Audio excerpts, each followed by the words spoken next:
Hello students, advertising के अंदर हम चैप्टर नंबर 10 पढ़ रहे थे, क्रिएटिव एस्पेक्ट्स ऑफ एडवर्टाइजिंग, जिसके अंदर हमें कॉपी राइटिंग कैसे करनी है, मैसेज के बारे में, और हमें कई सारी चीज़ें जैसे इलस्ट्रेशंस वगैरह कैसे बनाते हैं, और प्रिंट एड कॉपी और सब कुछ, मतलब जो क्रिएटिविटी और एड का आपस में रिलेशन है उस सब के बारे में हमें पढ़ना है। तो हमने लास्ट जो वीडियो थी उसके अंदर ऐड कॉपी के बारे में हमने पढ़ा था, कैसे ऐड कॉपी डिज़ाइन की जाती है, टाइप ऑफ ऐड कॉपीज़ की कौन सी होती हैं, और कई सारी चीज़ें हमने ऐड कॉपी के बारे में पढ़ी थी। ठीक है, अब जो नेक्स्ट पॉइंट है यहाँ पर इसके अंदर वो है मैसेज के बारे में। देखिए, बताता है कि मार्केटिंग कम्युनिकेशन की जो इफ़ेक्टिवनेस है वो टोटली डिपेंड करती है कि हम ऐड के अंदर अपना मैसेज किस तरीके से दे रहे हैं, मैसेज में क्या डाल रहे हैं। मैसेज जो है ऐसा हो जो कि अटेंशन ग्रैब कर सकें, इंटरेस्ट क्रिएट रख सके, और डिज़ायर क्रिएट करे उस प्रोडक्ट को प्रोक्योर करने का, कि एक्शन जो है वो ले ऐसा मैसेज हमारा होना चाहिए। ठीक है, इसमें मैसेज में डालेंगे क्या, हम अपने ओपिनियंस, फैक्ट्स प्रोडक्ट के बारे में अपील करेंगे हम उनको किसी भी तरीके से। जैसे हम सबको पता है कई सारी अपील्स हो सकते हैं, कोई भी उनमें से हम कर सकते हैं। सिंबल्स का इस्तेमाल करेंगे, पिक्चर्स का, कन्विंसिंग आर्ग्यूमेंट्स हम उसके अंदर डालेंगे। तो ये सब चीज़ें मैसेज के अंदर होती हैं। मेन पर्पस जो है एड कॉपी का वो है कम्युनिकेट करना टारगेट ऑडियंस को अपनी बात जो हम कहना चाहते हैं। तो वो इंफॉर्मेशन जो भी फैक्ट्स अपील के रूप में कन्विंसिंग के लिए हम देना चाह रहे हैं, ताकि इंटरेस्ट क्रिएट हो जो टारगेट ऑडियंस है उसका, और हम उसे परसुएड कर सकें प्रोडक्ट को ख़रीदने के लिए। तो उसके लिए हमारा मैसेज सही होना बहुत ज़्यादा ज़रूरी है। तो मैसेज को डिज़ाइन और फ्रेम करना पड़ेगा। उसके लिए यहाँ पर फिलिप कॉटलर ने कुछ पॉइंट्स जो है पॉइंट आउट किया, कुछ चीज़ों को जो कि मैसेज फॉर्मुलेशन के लिए कि जो हमारी प्रॉब्लम है उसको सोल्व करेंगे। ठीक है, तो इन्होंने क्या कहा है कि सबसे पहले हमें मैसेज के अंदर ये देखना है कि व्हाट टू से, हमें क्या कहना है, यानी कि मैसेज का कंटेंट क्या होगा। ठीक है, दूसरा मैसेज के बारे में है हाउ टू से, कि मैसेज को कहेंगे कैसे, क्या कहना है पहला, दूसरा कहेंगे कैसे, तो यानी कि किस फॉर्मेट में हम कहेंगे। ठीक है, मैसेज फॉर्मेट हो गया। और तीसरी चीज़ है हु शुड से इट, कौन कहेगा ये बात, यानी कि मैसेज सोर्स कौन होगा। तो 3 चीज़ें हैं, मैसेज कंटेंट, मैसेज फॉर्मेट और मैसेज सोर्स। ठीक है, जब हमें इन 3 चीज़ों के बारे में डिसीज़न लेना है, इन तीनों चीज़ों को मतलब तैयार करना है मैसेज की, तो हमें कुछ चीज़ों को यहाँ ध्यान रखना है कि कंपटीशन भी है, कस्टमर की कैरेक्टरिस्टिक्स भी हैं, बायर का बिहेवियर भी है, प्रोडक्ट की फीचर्स हैं, लीगल फैक्टर्स हैं, मतलब बहुत सारे फैक्टर्स हैं जो हमें यहाँ कंसीडर करने होंगे इन तीनों क्वेश्चंस के आंसर ढूंढते हुए। ठीक है, तो इस तरीके से स्ट्रक्चर्ड वे में और इस तरीके से प्रेजेंट करना है कि ये सारी चीज़ें जो है हम ठीक से कर पाएँ। ये है।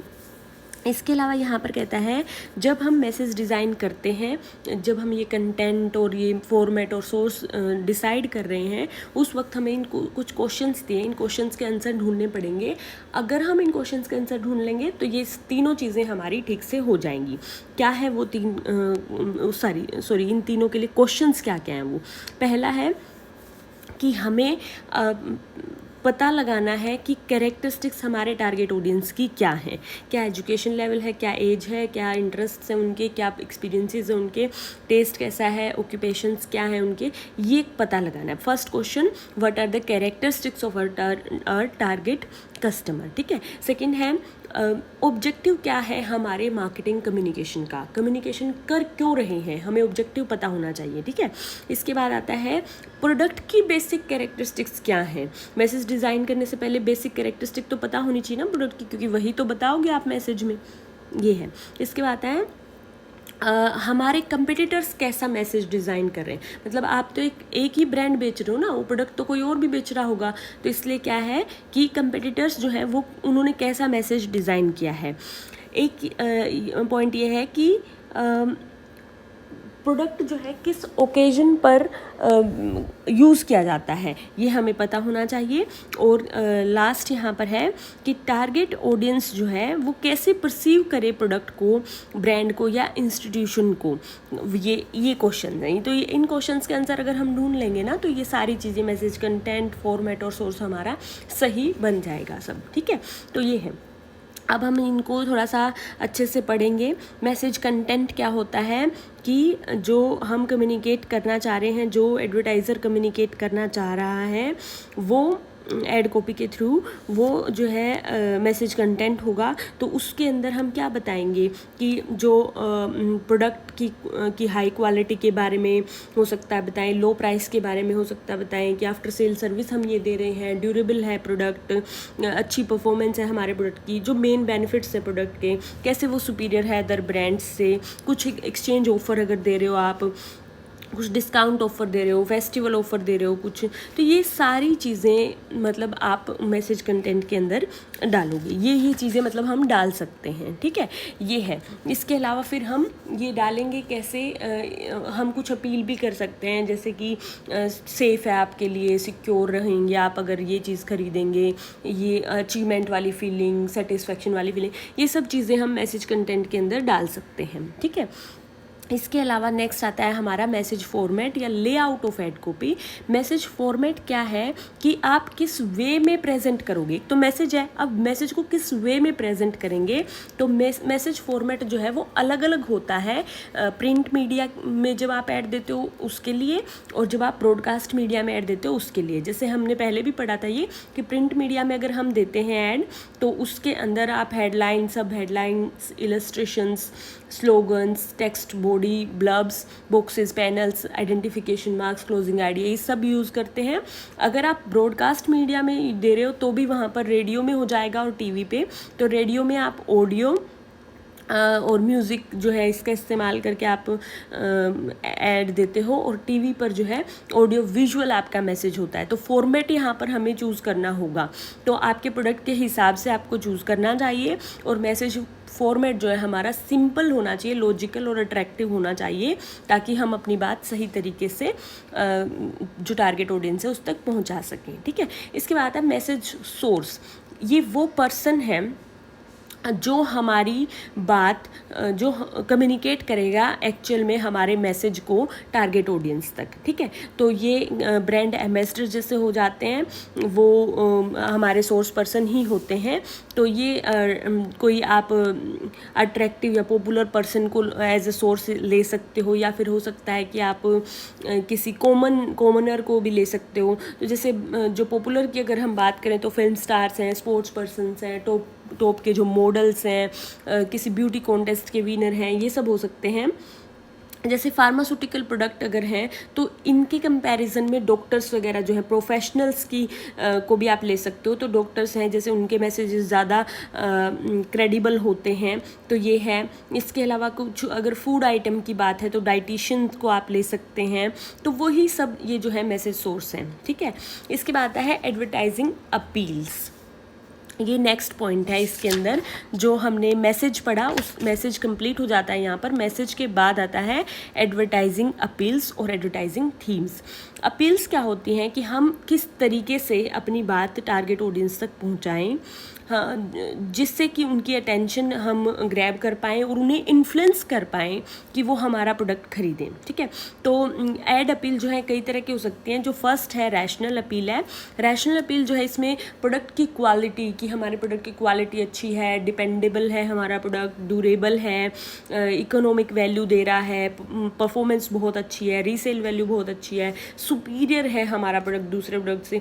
इस तरीके की जब अपील का इस्तेमाल किया जाता है ना, तो वो रैशनल अपील होती है, ठीक है। तो ये रैशनल अपील कई तरह की हो सकती है। फर्स्ट है फीचर अपील, जहाँ पर आप प्रोडक्ट की फीचर जो है उनको ही हाईलाइट करते हो, वो अपील फीचर अपील कहलाती है, कि आपका प्रोडक्ट जो है वो अच्छी परफॉर्मेंस देता है, इस तरीके से मतलब आप हाईलाइट करते हैं। इसके बाद है फेवरेबल प्राइस अपील, जहाँ पर लो प्राइस को आप हाईलाइट करते हो कि आपका प्रोडक्ट जो है वो लो प्राइस पर अवेलेबल है। इतने कम प्राइस पर और अवेलेबल नहीं होगा कोई, इस तरीके से जब आप अपनी बात कहते हो तो फेवरेबल प्राइस अपील है। थर्ड है हाई परफॉर्मेंस अपील, कि आप क्वालिटी ऑफ द प्रोडक्ट जो है उसके ऊपर जोर डालते हो कि हमारे प्रोडक्ट की इतनी अच्छी परफॉर्मेंस है कि किसी और की है ही नहीं। तो जैसे वॉशिंग पाउडर्स वगैरह, किचन अप्लायंसेस वगैरह, इस तरह के जो प्रोडक्ट होते हैं ना, उनमें हाई परफॉर्मेंस अपील को इस्तेमाल करते हैं। इसके बाद है लॉन्ग लाइफ अपील, की ड्यूरेबिलिटी पर जहाँ पर जोर दिया जाए, लॉन्ग लाइफ पर जहाँ पर जोर दिया जाए वो लॉन्ग लाइफ अपील हो जाती है। तो जैसे कि जो आपके ऐसी चीज़ें हैं जो थोड़ी सी महंगी हैं, लग्जीरियस हैं और उनकी ड्यूरेबिलिटी मायने रखती है, उनको यहाँ पर आप उनमें यूज़ किया जाता है। जैसे कि फर्नीचर है, आप रोज़ रोज़ तो हम नहीं खरीदेंगे ना फर्नीचर, रेफ्रिजरेटर, कार, टायर्स वगैरह, इनके बारे में है, इनकी एड्स में इस तरह की अपील यूज़ होती है। इसके बाद है इकोनॉमी अपील। इकोनॉमी अपील क्या है कि आपकी ऑपरेटिंग कॉस्ट जो है वो कम आएगी अगर आप हमारा प्रोडक्ट खरीदते हो, उसी चीज़ को हाईलाइट करते हैं। जैसे कि आप ब्ला कार खरीदेंगे तो आपकी फ्यूल कंजम्पशन इसमें कम होती है, ठीक है, मेंटेनेंस कॉस्ट आपकी कम लगती है, माइलेज ज़्यादा देती है। तो ये इकोनॉमी अपील है कि आप खरीद तो लो अगर मान लो सस्ते में, लेकिन बाद में उस पर खर्च अगर ज़्यादा करना पड़ेगा तो दिक्कत होगी ना, तो आप यहाँ पर उस चीज़ को हाईलाइट कर रहे हो, तो ये इकोनॉमी अपील है। इसके बाद है इजीनेस इन यूज़, जहाँ पर आप प्रोडक्ट को के बारे में ये बताते हो कि इसको ऑपरेट करना बहुत आसान है, हमारे प्रोडक्ट को कोई कॉम्प्लेक्सिटी नहीं है इसके अंदर, तो वो उस चीज़ को अगर आप हाईलाइट करते हो तो ईजीनेस इन यूज़ वाली अपील हो जाती है। तो जैसे बिना गियर के स्कूटर, ऑटोमेटिक वॉशिंग मशीन, ये किचन अप्लायंसेस, फूड प्रोसेसर्स वगैरह, इनकी ऐड में इस तरह की अपील यूज़ की जाती है। इसके बाद है रीसेल वैल्यू, जहाँ पर रीसेल वैल्यू पर जोर दिया जाए कि अगर आप इसे सेल भी करते हैं तो आपको अच्छी खासी वैल्यू इसकी मिल जाती है। तो ये रीसेल वैल्यू अपील होती है। तो कई सारे प्रोडक्ट्स में, स्पेशली इनमें जो मतलब ऑटोमोबाइल्स में ही ये यूज़ किया जाता है। इसके बाद है न्यू प्रोडक्ट अपील, जब आप प्रोडक्ट के बारे में कुछ कोई इम्प्रूव्ड वर्जन लेकर आ रहे हो या फिर कुछ नया कर रहे हो प्रोडक्ट में या मॉडिफाई कर रहे हो प्रोडक्ट को, तो ये अपील यूज़ की जाती है कि ये देखिए हम ये कुछ नया लेकर आए हैं, इस तरीके से मतलब यहाँ पर यूज़ की जाती है। तो ये न्यू प्रोडक्ट अपील होती है, ठीक है। यह इसके बाद है comparative advantage appeal. Comparative advantage क्या है कि आप अपने प्रोडक्ट को सुपीरियर दिखाते हो डिफरेंट जो दूसरे ब्रांड्स हैं उनके कंपैरिजन में, ठीक है। तो वो कंपैरेटिव एडवांटेज अपील होती है। तो डिटर्जेंट की जिससे ऐड आती है ज़्यादातर, उसमें यही दिखाते हैं कि मतलब XYZ जो डिटर्जेंट है उससे हमारा डिटर्जेंट बहुत अच्छा है ये, ठीक है। इसके बाद है अनाउंसमेंट अपील, जहाँ पर आप प्रोडक्ट की कोई नई फीचर या कुछ ऐड ऑन किया आपने प्रोडक्ट में, उसको या नया डिस्ट्रीब्यूशन आउटलेट आप खोल रहे हो, तो उसको इन्फॉर्म करने के लिए अनाउंसमेंट अपील का इस्तेमाल किया जाता है। तो वो है, ठीक है। ये थी हमारी रैशनल अपील। इसके बाद आती है इमोशनल अपील। इमोशनल अपील कौन सी है? जहाँ पर कस्टमर की जो पर्सपेक्टिव कस्टमर हैं आपके, उनकी इमोशंस को ध्यान में रखते हुए अपील बनाई जाती है और उनको उसी तरीके से फिर मोटिवेट करने की कोशिश की जाती है। तो जो इमोशंस होती है ना हमारी सारी, वो सारी ही इमोशनल अपील के अंदर आ जाती हैं। तो जैसे फर्स्ट है इसके अंदर प्राइड अपील, जहाँ पर ये फील कराया जाए कस्टमर को कि अगर आप ब्ला प्रोडक्ट खरीदेंगे तो आप एक हाई स्टेटस और इस तरीके से मतलब दिखाया जाए, रिकग्निशन आपको अलग से मिलेगी, तो वो प्राइड अपील होती है। तो लग्जरियस प्रोडक्ट्स में ज़्यादातर ये यूज़ की जाती है। इसके बाद आता है अफेक्शन अपील।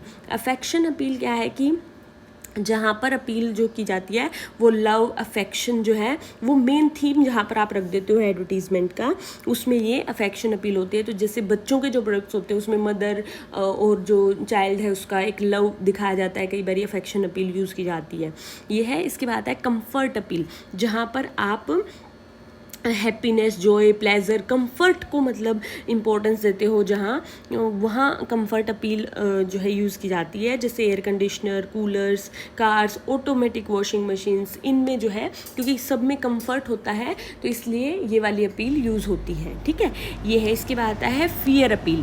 फियर अपील क्या है? जहाँ पर आप कुछ डेंजर, कुछ रिस्क, किसी चीज़ को अगर आप ये नहीं यूज़ करोगे तो ये रिस्क है आपको, कुछ इस तरीके से जब हाईलाइट किया जाता है ऐड में, तो वो होती है fear appeal. For example insurance company, अगर आपने इंश्योरेंस नहीं करवाया तो कल को अगर कुछ हो गया आपकी फैमिली क्या करेगी पीछे से, इस तरीके से मतलब दिखाया जाता है कि आपको आगे करने के लिए, मतलब अपनी फैमिली को सेफ़ आपको इंश्योरेंस लेना चाहिए। इसके अलावा जैसे और भी छोटी छोटी मतलब चीज़ों में भी कई बार फियर अपील का इस्तेमाल किया जाता है, कि जैसे कि टूथपेस्ट की ऐड में ये दिखाना कि अगर कैविटी हो गई, आपके दांत जल्दी टूट जाएंगे या कुछ इस तरीके से, तो वो चीज़ें जो है फियर हैं, ठीक है, फियर अपील होगी। इसके बाद है ह्यूमर अपील।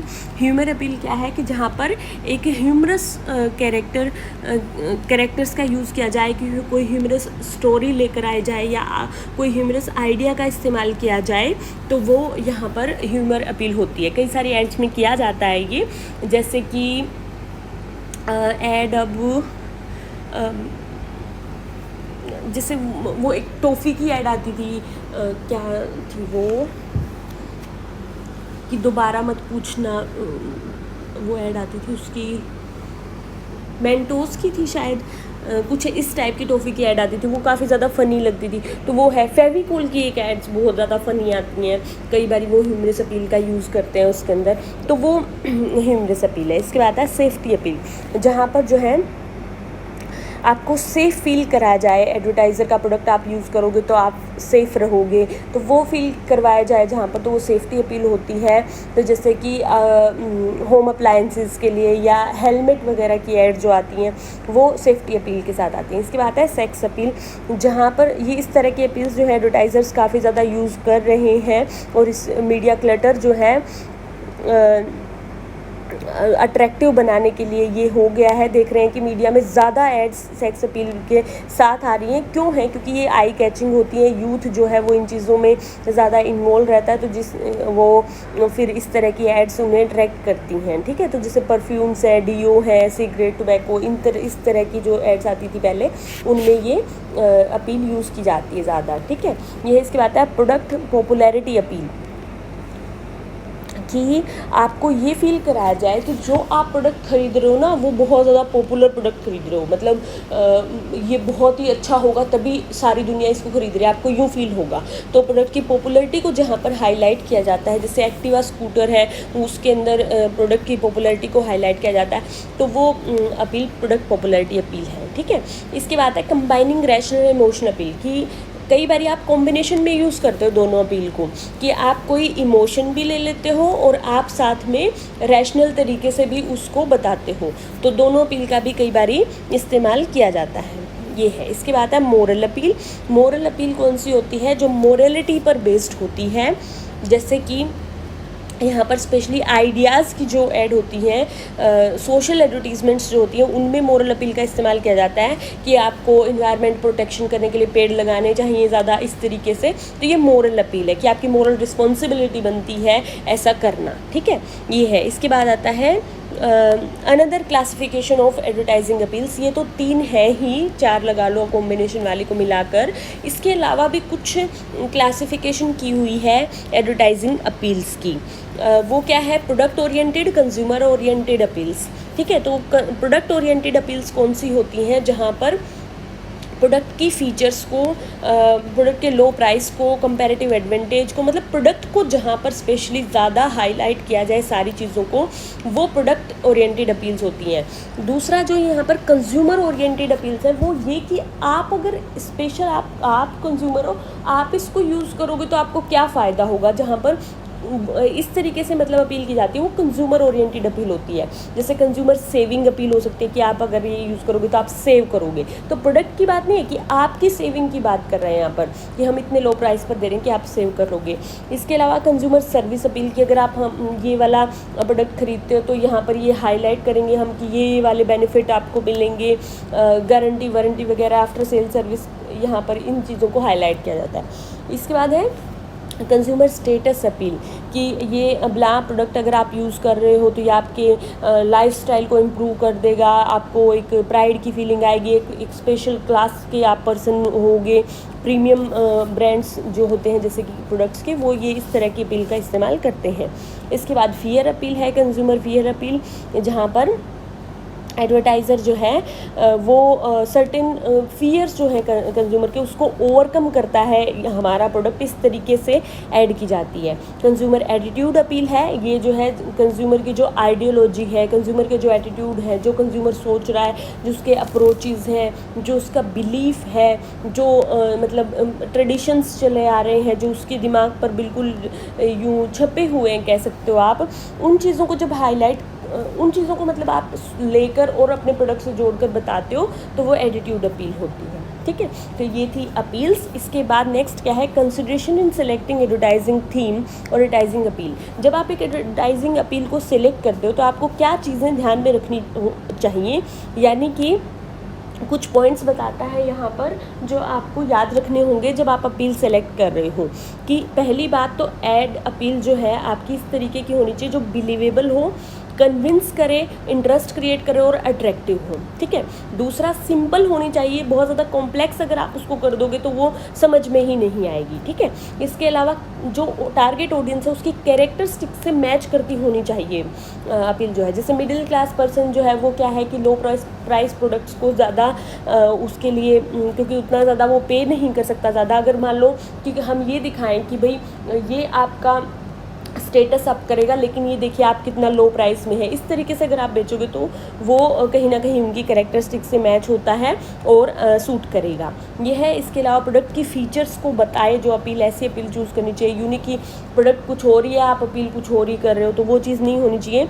ओरिजिनल होनी चाहिए, यूनिक होनी चाहिए, कंपटीटर्स को कॉपी नहीं करना है। ये है। इसके अलावा मार्केट कंडीशंस अगर चेंज होती हैं तो उसके हिसाब से आप अपील को चेंज कर सको, ऐसी होनी चाहिए।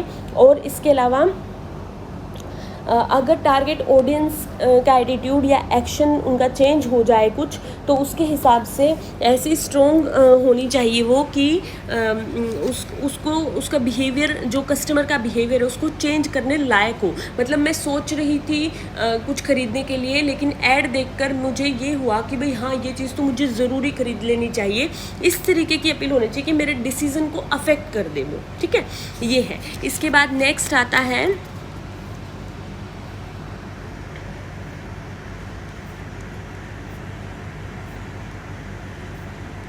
एक पेज मिस हो गया बच्चे, नेक्स्ट वीडियो में कर लेंगे हम, चलो ठीक है।